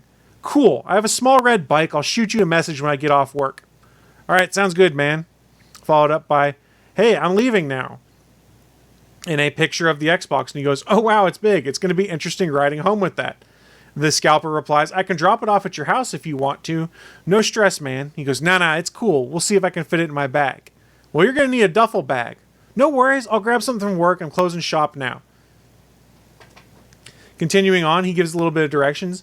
And the guy says, this should be interesting. And he goes, well, I live right near the circus. Really close, actually. So it should be easy to find me. The guy goes, what sort of car do you have? I'm riding over to the car park. And he goes, I'm in a silver Golf, just coming through, and an address I can't describe right now. And he goes, okay, cool. Message me when you arrive. I should stand out. Orange hair, red hat, red bike. The guy follows him and goes, hey, where are you? And he goes, oh, crap, sorry, I got hungry and I ordered some food. I'll grab my stuff and meet you. And the scalper goes, no worries. I'll wait out here. Take your time. The fake guy goes, all right, I think I see you. Can you see a guy on a tiny red bike? I'll stick my arm out the window. No, I don't see you. Can you honk your horn? He goes, I'm right behind you. Yellow hair, big hat, and he sends a picture of a clown riding a bicycle and says, got to be clowning if you think I'm going to pay for that PS5. That's the Xbox. I thought you said Xbox. It's a PS5. I might have said Xbox at one point by mistake. It's a scalper regardless. Yeah, fair enough. And randomly defaults to the whole Xbox punchline here. is he screwed with him and described the clown on a bike you're and then the sent clown. him the clown. And it was pretty funny to me. I figured Willie would approve of an action like that. Oh, yeah, of course I do. Yeah, see? So, as for their stuff I've been getting into, caught up on WandaVision. What was I watching on HBO Max? There was something. I can't The remember what all I Righteous got into. Gemstones? Because you need to watch that. Did I watch what? The Righteous Gemstones? No, but I need to watch that. I you do I was need to watching watch Young that. Justice. I got caught up mostly on Young Justice. I'm almost done with season 3 now. You also need to watch Doom Patrol. Yeah, it's on the list. There's a bunch of stuff. I fell down the YouTube rabbit hole Kiss pretty is on my hard. list, Chris. And then I You played watch some Ballers. Watch Dogs Legion. I finished Ballers. That's fine. Played Watch Dogs Legion, and I didn't get into much else. I've just kind of been getting back into the swing of things, having to go to work again after the extended break, then going back for a week, then having a long weekend. It really threw my calendar and my internal schedule all out of whack. So I'm just getting caught up on that kind of stuff. That's what I've been getting into, though. Mr. Bachmann, what about yourself? What you been getting into?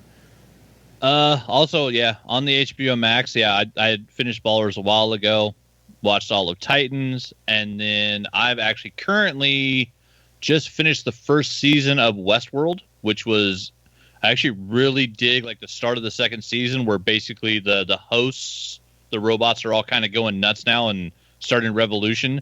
The way like that they've done like the idea of building up consciousness inside of AI constructs. And then, of course, the idea through the first season that there's possibly a couple characters that are hosts and don't even know they're hosts. They're actual humans that aren't, or they think they're humans. Their cohorts think they're humans. And you realize that some of the characters walking around outside of the park actually are robots. Is kind of a really cool, it's really well done the way that the show's written. And just, you know, it's Anthony Hopkins for a series of television. How the fuck can you beat that? It's fantastic. Before I started Westworld, though, I did finish Doom Patrol. So I watched both seasons of that. That show is fucking crazy. Danny is my new favorite superhero. Because, you know, why would you not Danny? want... Yeah, The an gender- asexual street. Yeah. The Or a genderqueer gender street. neutral. Yeah. Genderqueer street. That's what it says. One of the coolest ideas ever. Just the idea that a street gains sentience and then has the ability to teleport anywhere in the world. Like, that's such a Doom Patrol idea that, like, it works so well. That's funny. Doom Patrol embraces the weird. It Yeah. embraces it, and I love it for it. Well, I'm trying to remember if that version of Doom Patrol, is that Alan Moore or Grant Morrison? Because I can't couldn't tell remember who wrote it. But yeah, like I just finished the there. first 3 collected editions of Alan Moore's Swamp Thing. So been getting into like the weird comics because that's the ones where like they did like the Anatomy Lesson and Strange Fruit. Anatomy Lesson is one of Kevin Smith's favorite comics ever. That's the one where basically Swamp Thing realizes that they are not Alec Holland. There's no human part of their body. They literally are just made out of plant matter. And then over the course of like the next 20 issues is when Swamp Thing realizes that basically what Swamp Thing is an earth elemental that has a consciousness that believes it used to be Alec Holland because of like the body dying in the swamp. But all Swamp Thing actually is just living vegetation. And so they can let their body die and then regrow anywhere on the world and move their consciousness into a new husk. And so it's the series of books where Alan Moore basically turns Swamp Thing into an elemental instead of like a what was a scientist who thought he was a superhero kind of. And so yeah, like the changes in the book during this period are fucking crazy. Like underwater vampires, weird ass the strange fruit. It's Alan Moore, right?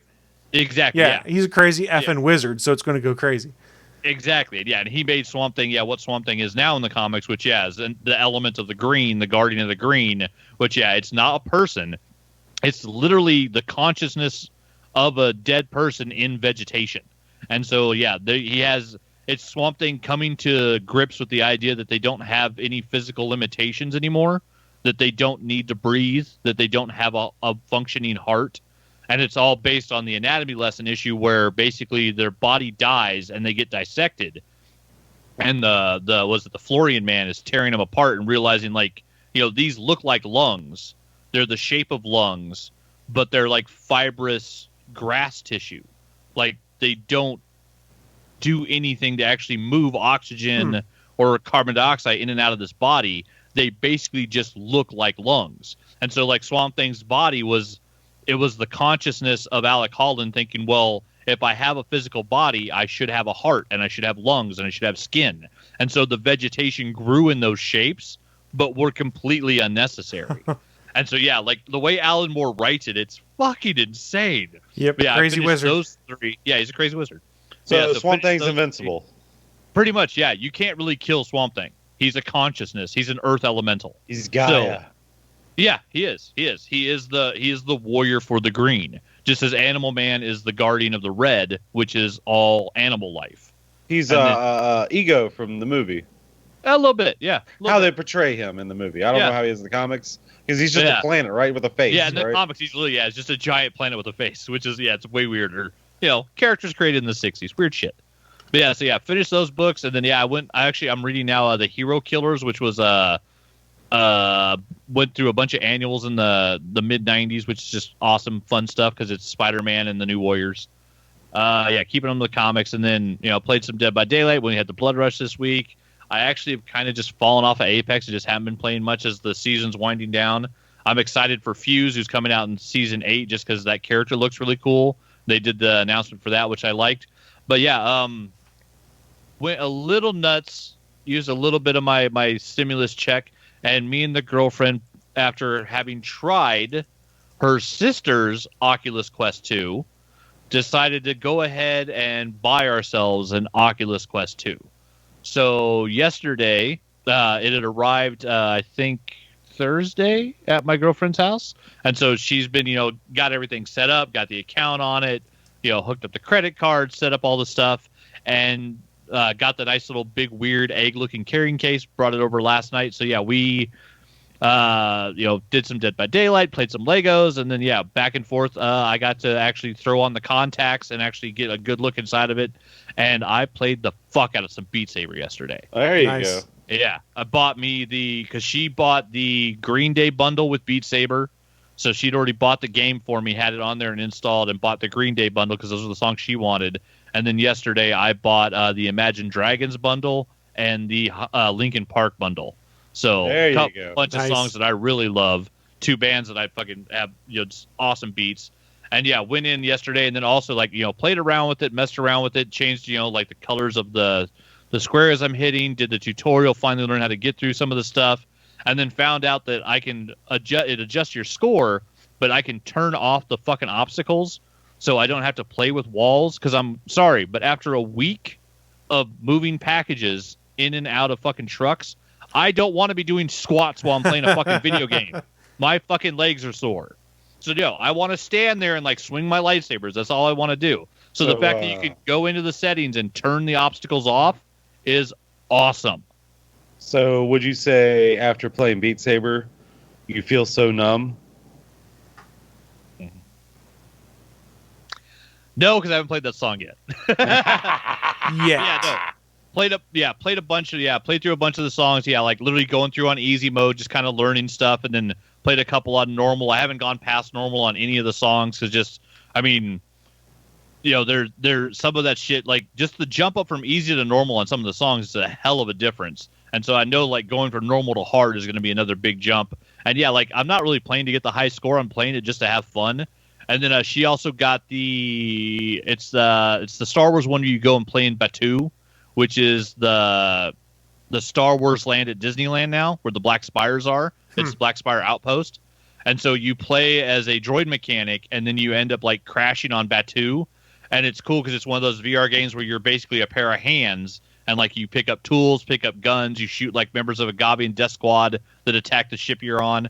But yeah, when you land on Batu, it's awesome because you literally look out the window of the cantina you're in, and you're seeing what the Black Spire Outpost looks like at Star Wars Land in Disneyland, minus the back block of Disneyland. So where the Disneyland part of it starts behind Batu is gone, and it's actual spires in a forest. And so having been to Batu in Disneyland, it was really cool to kind of see the VR version of that standing in a spot where I've stood in the park, but like seeing all of the earth elements removed from the same image was really fucking freaky. But yeah, like that's a fun game. And then yeah, I did like just the tutorials and stuff, getting used to it. But yeah, the fucking Beat Saber is just a blast. And it's one of those ones that's like, I really, really hope I like this because I'm spending a lot of money on this game. And yeah, I spent $27 on music packs yesterday. And yeah, just I fucking had a blast with it. I'm going to do that again later today. I recharge the headset. And yeah, I'm going to crank up some music and just fucking go slash some cubes. Because yeah, I like me some Beat Saber. It's fun. I would also, actually, I think we can actually play together too. Yeah. Get, Werewolves I was going to ask about that. Is there like group Beat Saber? If you have it on PlayStation, does that cross over with the Quest? So they have a multiplayer in PC, right? I did see recently that they're going to release it for the PSVR. I don't know if it's going to be cross play with it. Yeah, I don't know if you can go against someone. I don't know. I just saw it. It's all if it is. I'll fucking go against you. I don't care. I'll get the fucking Lincoln Park pass. We'll get numb together, motherfucker.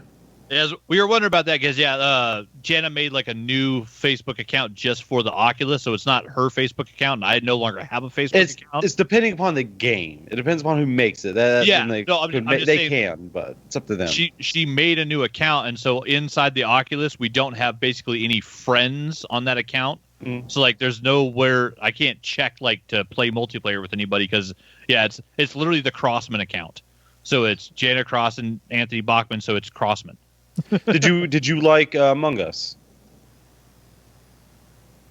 What Bachmann. Did you like the idea of finding out who the killer is and all that, or the imposter? Did you like that? Yeah, the werewolf thing. So it's the same werewolf type of game, right? That is, you can play with people on PC with that. Okay. I do that. I think it's been day one. It's always been like that. Okay. Yeah, I don't. Do you know how much the werewolf game is? I don't know. I bought it when it came out, like 2 years ago. No, 3 years ago. I'll have to look it up. No, 2017. Oh yeah, 2016. and I have to say, like I went 5 years ago. I went and looked at. There's a fit game called Supernatural. There's a meditation game that's called Tranquil or something, and there's a Tai Chi simulator. And I went and looked at all of those just for like meditation and focus. It's like, oh, it'd be kind of cool to do like my meditations in like a VR environment. And like it's funny, like the reviews on some of them are so fucking mean. And like it's like, why the fuck does this one thing make this thing, like on one of them it's like the demo was better than the paid version. Why the fuck is it when I paid for the version I can't do what was in the demo anymore? It's like there's a whole bunch of shit on the VR store that's 3.7 ratings out of 5. Like because it's like the demo version of a game is better than what you get when you pay for it, which is just fucking weird.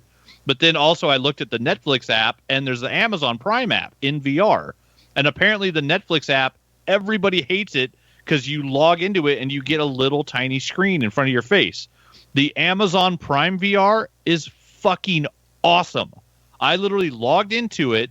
You open up a theater.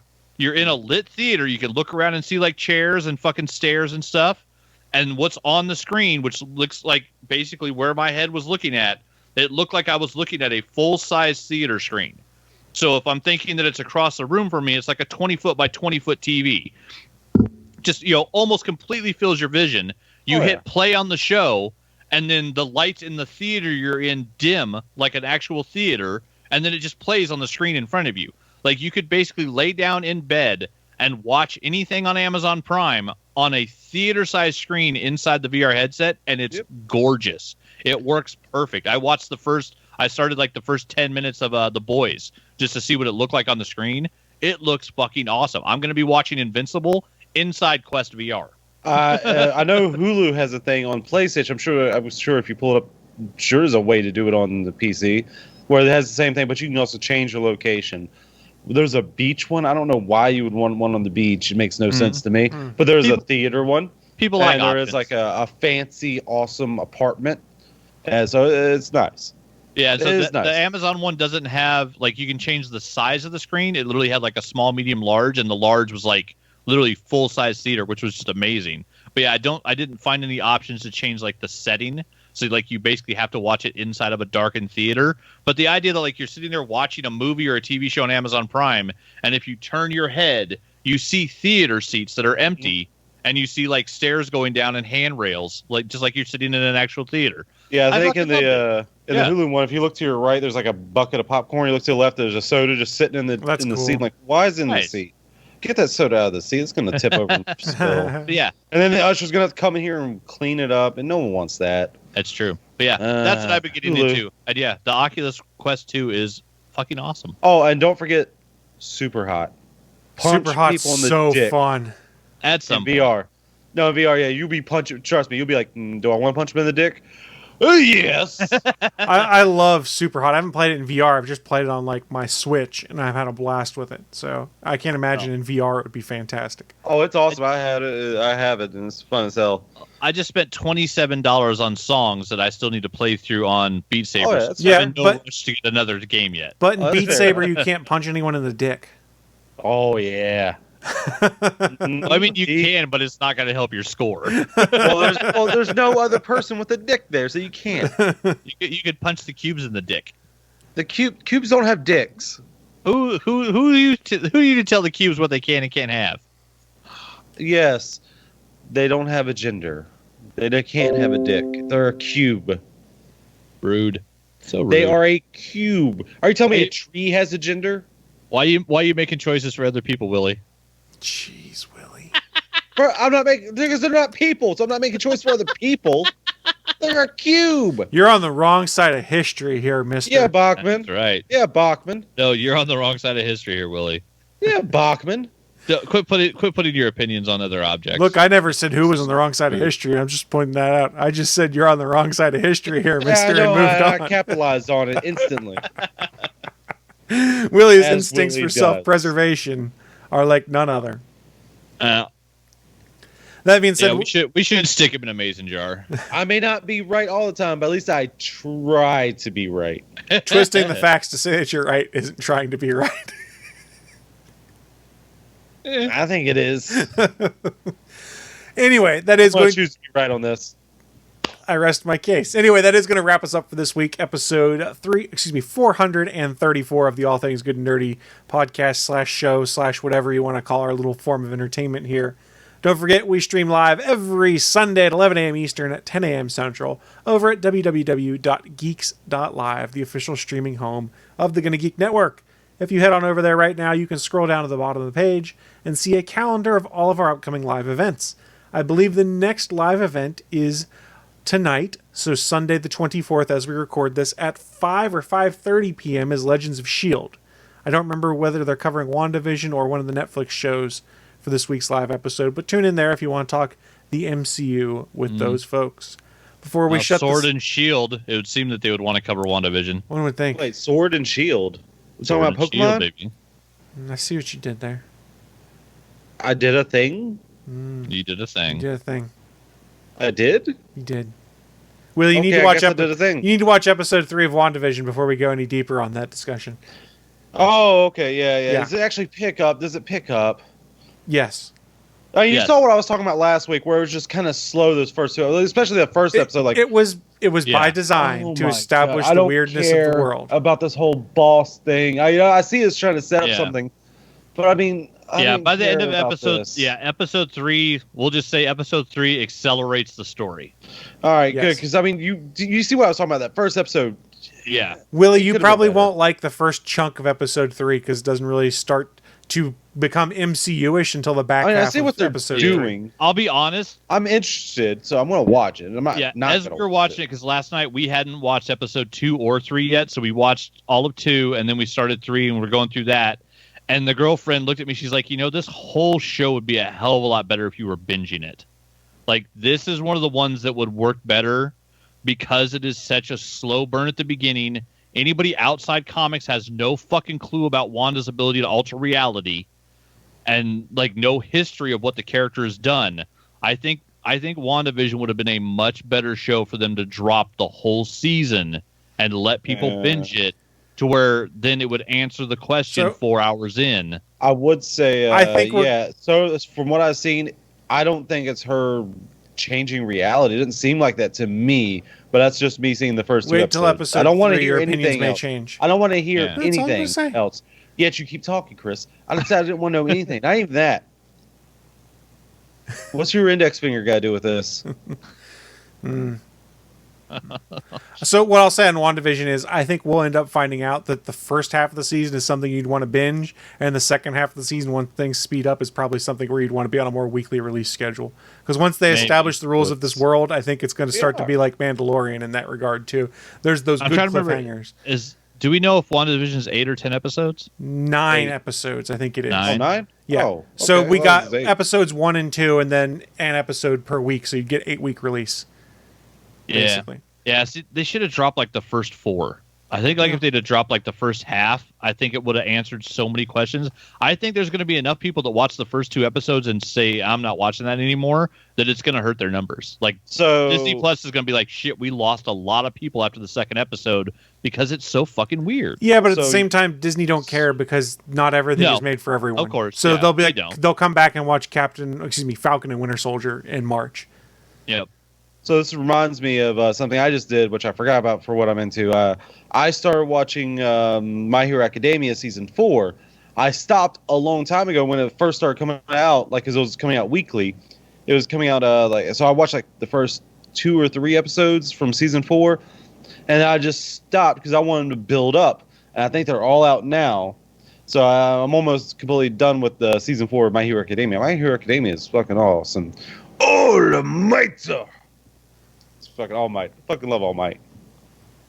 Settle down. Does no one watch My Hero I Academia? don't watch it now, I'm sorry. Does anyone else here watch anime? I don't really watch anime. I watched the first episode of My Hero Academia and went, eh. Really? It's Yeah. like Sky High. That's what made me get into it. Someone said, "Oh, it's like anime Sky High." I was like, "Yeah, got Okay, me." so Willie, You what fucking service got is me. My Hero Academia on if I were to want to watch it? Hulu. Okay. Sorry, I should have probably, but yeah, you're right. I should have mentioned that. I mean, you should just have Hulu anyway because of the greatest show known to mankind. Letterkenny is on there. That's not how you If you're in pronounce America. Battlestar Galactica. If you're in the United States of America, if you're in Canada, it's on Crave TV. I'm just jealous that Canada's got the new season of Kim's Convenience and I don't so far.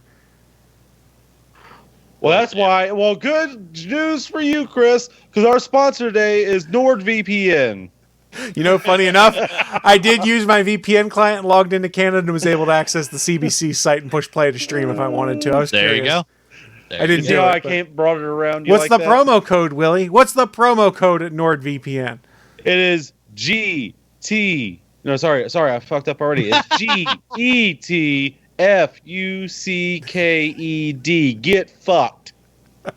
Thank you, Willie, for announcing what our promo code is at NordVPN. NordVPN, if you want to sponsor us, just let us know. We'll do a real promo code on the show. And then we'll actually come up with a good code for you. I promise you there. No cursing.